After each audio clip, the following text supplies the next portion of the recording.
Reserve your 18.8 million home today by paying just 500,000 rupees. Mulberry Residence.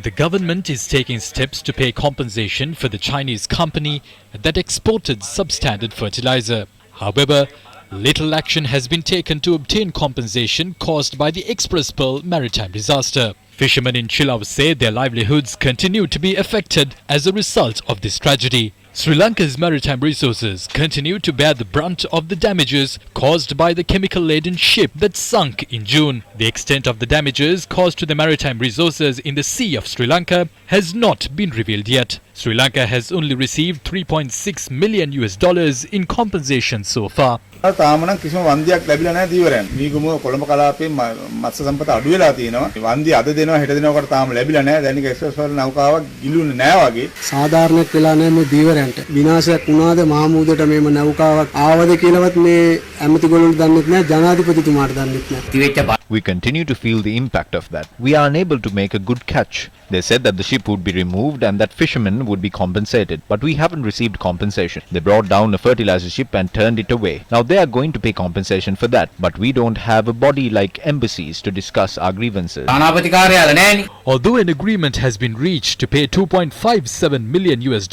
for the cost incurred by Sri Lanka after the disaster, the full compensation is yet to be decided. The Auditor General's Department had recently revealed that Sri Lanka cannot obtain maximum compensation as there are insufficient laws in the country.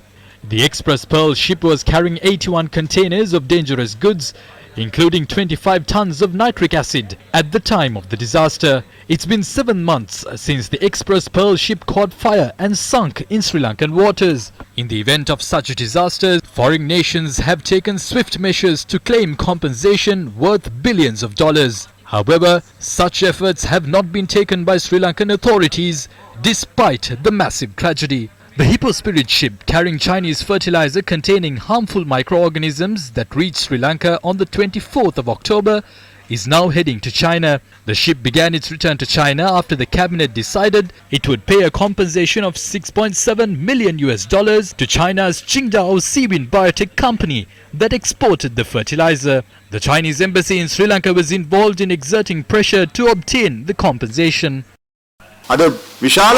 China has exerted a lot of pressure on the Sri Lankan government. The power of our government is weak. China exerted maximum pressure on our government. We can see that we have lost the confidence of the international community. We saw that losses running up to billions had occurred because of the Express Pearl disaster.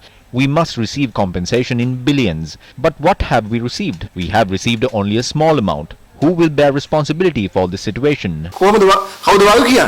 Environment Minister Mahinda Amravira, the former Coast Conservation State Minister Nalaka Godahewa and his successor Mohanty Silva, Finance Minister Basil Rajapaksa and Justice Minister Ali Sabri. When will Sri Lanka obtain a fair compensation caused by the Express Pearl disaster, with a similar interest shown towards compensating the Chinese fertilizer company?